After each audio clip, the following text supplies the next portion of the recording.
Көп адамнан менің дұғам қабыл емес, Алладан сұрайын бірақ бермей жатыр деген шағым естейміз.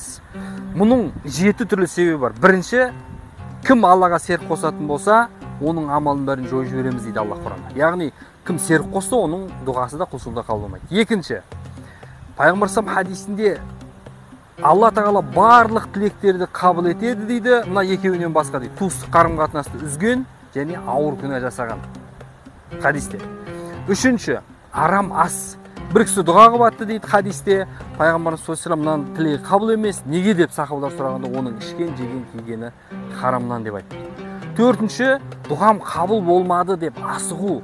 Пайғамбарымыз саллаллаху алейхи вассалам Алла Тағала дұғам қабыл болмады дегендерден басқалардың бәрінің тілегін, дұғасын, арманын қабыл етеді деп айтты дейді. Яғни асықпау керек. Алла Құранда «Вастаину бис-сабри вас-салат», сабырмен, намазбен сұраңдар дейді Алладан. Одан кейінгі дұғаның қабыл болмауына себеп болатын нәрсе, бұл ол дұғаның сізге қайырлы болмау. Яғни ол сіз тілеп атқан нәрсені сіз ойлайсыз маған жақсы деп, бірақ ол сіздің тағдырыңызға бір жамандық алып келетін нәрсе болуы мүмкін. Алла соны біліп кейде қабыл етпейді. Ол үшін қиямет алдыңыздағы бір күнәні кешіреді. Қияметте Алла Тағала сол сауапты сақтап қояды. Бағанағы немесе ол дұғаны міндетті түрде береді. Яғни кез келген дұғаның осының 3 жауабы болады. Келесі, арақ ішу.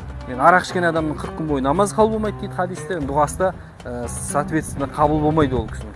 Одан кейін тағы да қабыл болмайтын нәрсе, бұл дұғаның қабыл болуының шарттарын білмеу.